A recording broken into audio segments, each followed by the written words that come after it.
Hello, and thank you for the interview. Again, my name is Sam Yasen. I'm one of the consultants here in Basingstoke.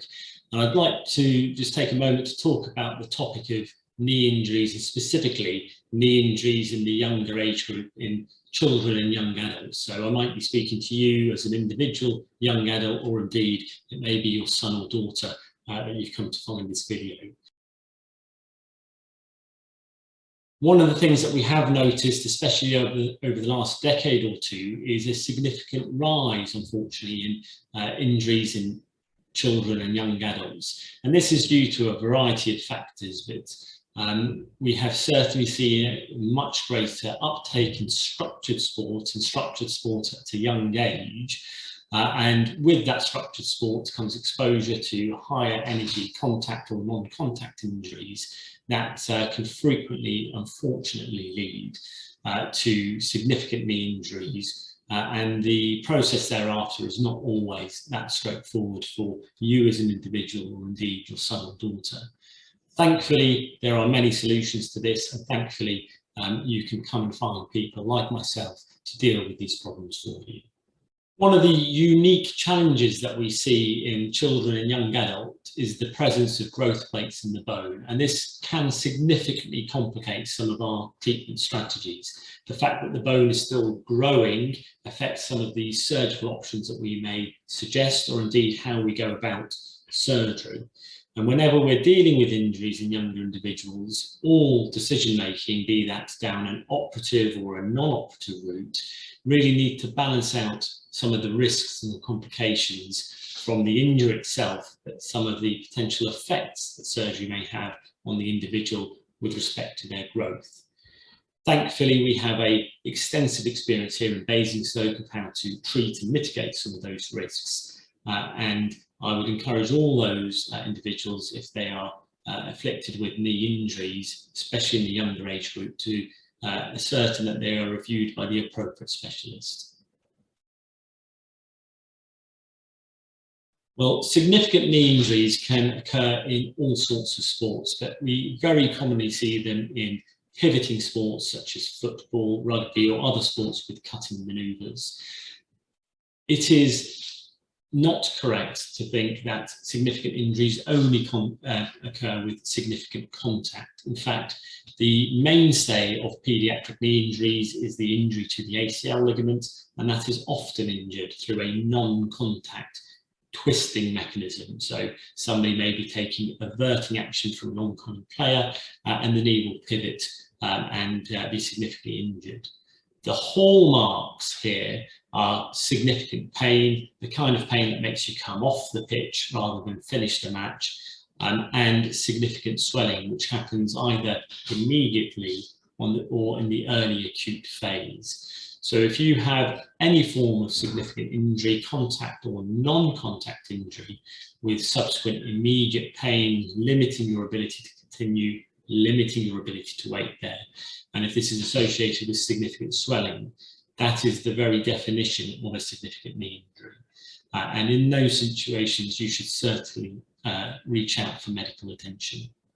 Those are some of the signs and symptoms, of course, of acute knee injuries, but in the more chronic setting, what we find is the knee tends to settle down, and then patients present with either a lack of confidence in their knee or frank instability, so the feeling that the knee is moving in an abnormal manner.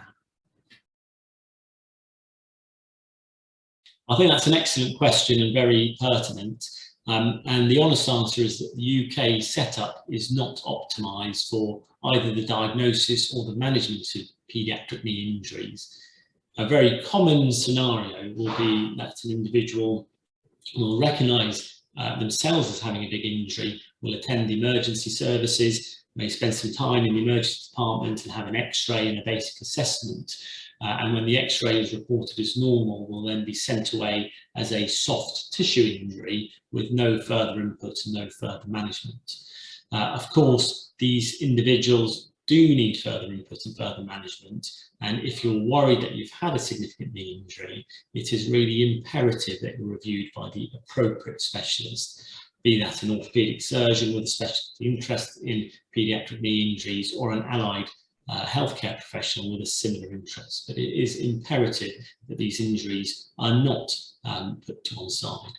The reason I say that is not only can we miss a significant amount of these injuries by not following through on them, but some of the treatment strategies, either with early brace therapy or indeed some of the surgical strategies, may be time critical. And as a matter of as little as 2 to 3 weeks of delay can sometimes affect some of the surgical solutions available to you as an individual, or indeed your son or daughter. So I would encourage all of those individuals who feel that they have had a significant knee injury to come forward either through NHS or private means to get an appropriate diagnosis and management. Well, the ACL is one of 4 major ligament complexes within the knee. It's often thought of as the footballer's ligament, the ligament that many footballers rupture. If we have a look at a basic knee model, which is here, this is a knee model of an adult knee without growth plates, but the paediatric knee overall looks very similar. And we can see in the center of the knee, if we open the knee forwards, an obliquely placed ligament, this ligament here, and that's where the ACL is. So it's one of the 2 ligaments in the central part of the knee. Now, it has 2 important functions. One function is it stops the front to back movement of the thigh bone against the shin bone. The secondary function, and indeed this is how it's often injured, is it helps with rotational stability. So those are the 2 major functions of the ACL. But of course, when you have an ACL injury, the sensation from the individual in the early phase is the pain and swelling, and in the later phase is that lack of trust in the knee. A very common report from patients with ACL injury is they will say they don't trust their knee on any change of direction. So running in a straight line without your ACL may be okay, but the minute you try to twist or turn or change direction, the knee will want to give out on you. So that's the fundamental sort of biomechanics behind the ACL, and we can quickly see that without an ACL, things like pivoting sports, football, rugby, sidestepping manoeuvres and racket sports can become very challenging.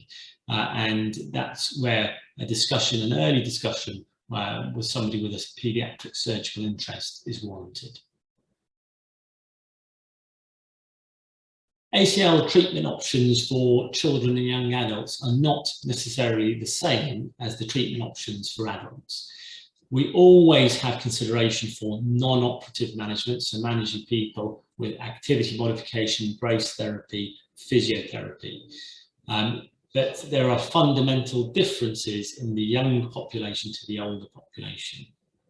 As a general rule, in older adults, we would typically consider an ACL reconstruction to get the individual back to proper sporting activity.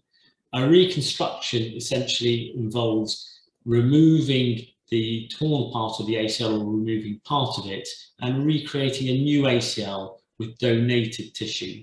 That tissue is normally donated from the same individual. So the most common modality in the UK is to take hamstring tendons from behind the knee and place them into the knee as a new ACL.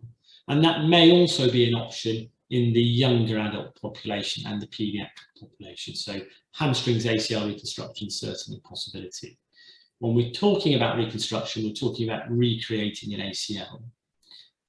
A very niche area which is specifically applicable to young individuals and is a often time critical procedure, as in the surgery needs to be conducted in the first few weeks, is the possibility of ACL repair. ACL repair is not available in most centres, and it involves reattaching the torn ACL back to its origin. It works very well in the correct tear pattern and in paediatric populations where the ACL still has a fantastic healing potential. It has not been documented to work well thus far in adults, and there are only a small number of potential scenarios when it would be appropriate in that. But that is one of the reasons as a child or young adult you should consider early surgical consultation, because the options may change. In addition to these 2 major options of reconstruction and repair. There are a number of other hybrid techniques and a number of very small print techniques, one of which I alluded to in my other video, which is we can sometimes take a tendon from an adult and transplant it into the child. Indeed, as far as I'm aware, I'm the only surgeon currently in the UK offering tendon transplant surgery, and there are niche indications for this. The bottom line is, if you've had a knee injury, specifically an ACL injury in the younger age group, then you need an early surgical consultation to discuss and evaluate those options. And thankfully, we are well versed in treating these injuries and will be able to give you a tailored and individualized treatment plan.